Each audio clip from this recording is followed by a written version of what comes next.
Michael Jordan, sneaker icon, meme legend, and arguably the greatest athlete to ever live. MJ set a new standard for what an athlete could be, and it got me wondering, does football have a Michael Jordan? Okay, so the straight answer is no. MJ is an anomaly, but many footballers have similar traits to Jordan. If we can piece together some of them, we can Frankenstein our way to finding football's Michael Jordan. Let's focus on three key aspects to Jordan's success: commercial impact, winning mentality, and on-field dominance. If we look at these traits individually and find our players which closely resemble Jordan, we can build something from there. Let's start with the money. According to Fortune magazine, in 1998, his last season with the Bulls, Michael Jordan is said to have had a $10 billion impact on the US economy. $10 billion. This came from things like boosting NBA television ratings, gate receipts, merch sales, and countless product endorsements, birthing the phrase, the Jordan effect. Everything Jordan touches goes up in value. And let's not forget about the shoes. At the time of the first Air Jordan release, Nike were expecting to make $3 million in sales over 4 years. They made $126 million in 1 year. And in 2012, Air Jordan sneakers made up 58% of all basketball shoes bought in the US, 9 years after Jordan's final retirement. Okay, so that's hard to match or even come close to. But let's look at the candidates. In the modern era, with commercialism in football at its highest, the top three is easy. Neymar, Ronaldo, and Messi. Each make millions in endorsements and have huge worldwide appeal.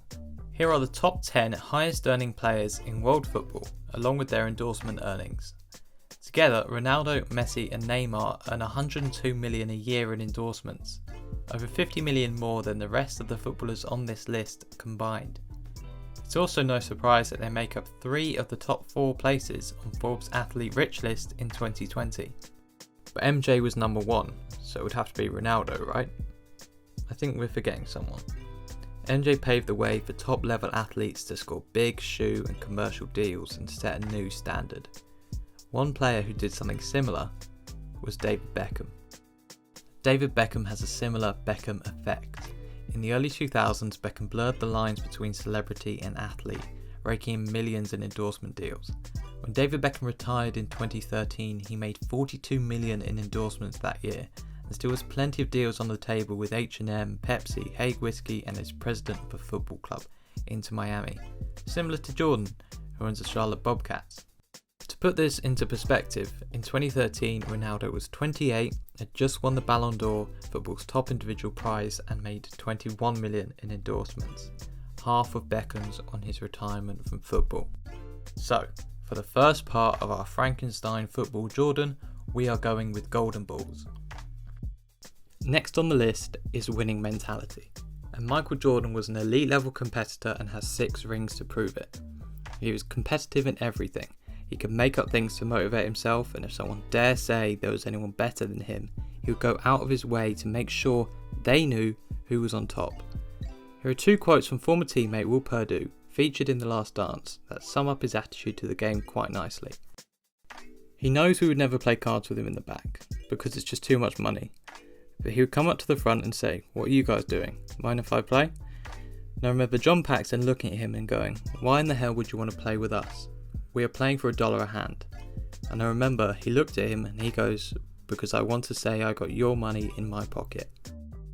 The second one is more about his will to win and how he was as a teammate.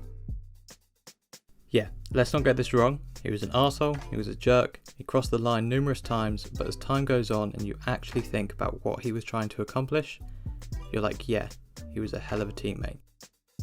There are plenty of stories of what happens when Jordan seeks revenge, and it's a YouTube hole I recommend diving into. But for now, let's go back to football and see who can match this. We know Jordan was an incredibly hard worker and would want to win at all costs. Because of this, he was hard on his teammates.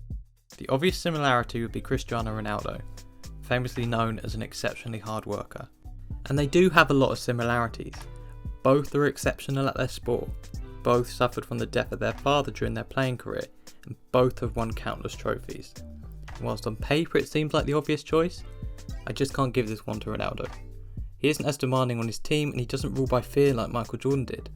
They lead in different ways.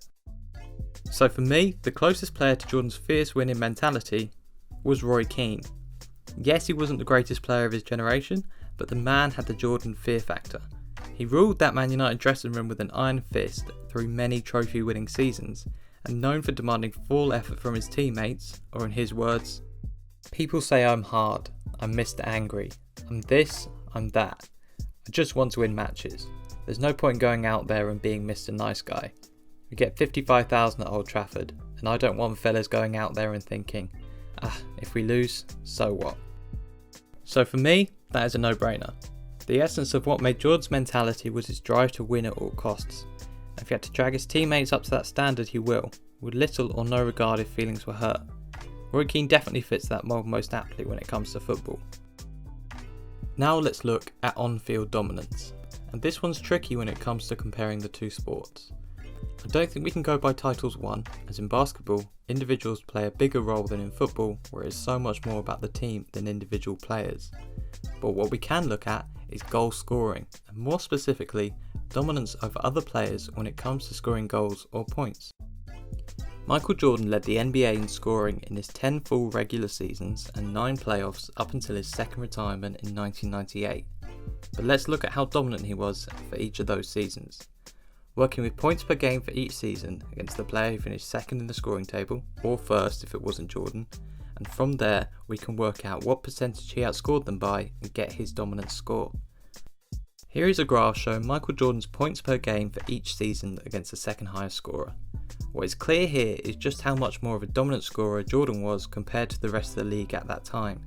In fact, he only gets beaten once.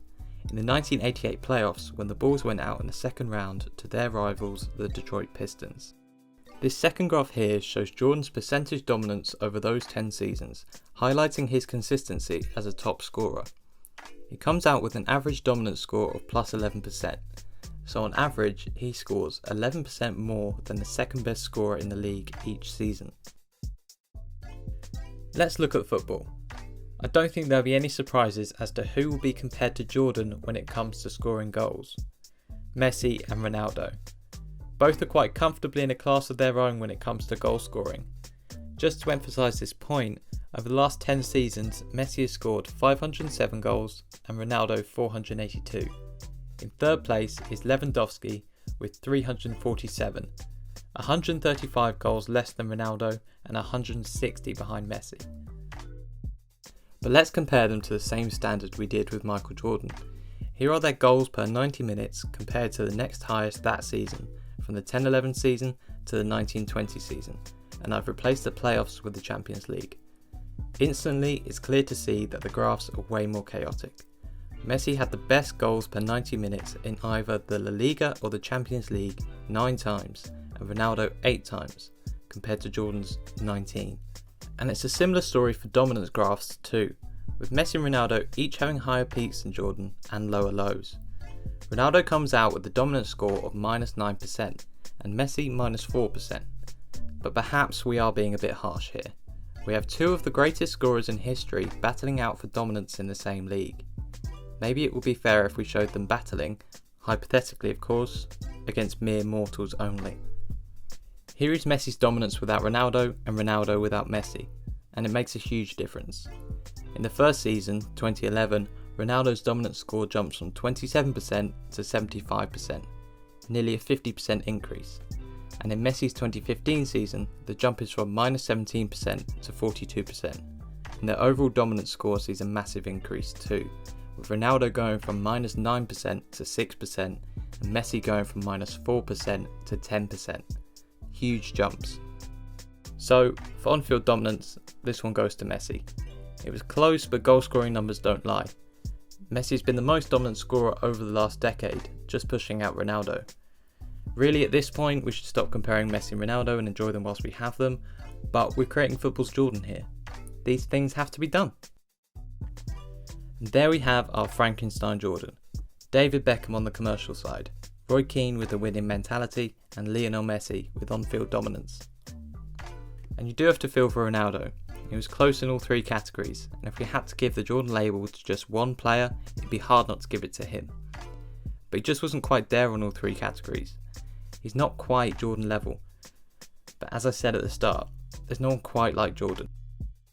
Let me know if you agree with the choices I made in this video and what you'd like to see next on the channel down in the comment section. This is a new channel, so I'd appreciate your support with a like on the video and subscribe to the channel for more vids coming soon. Until the next one.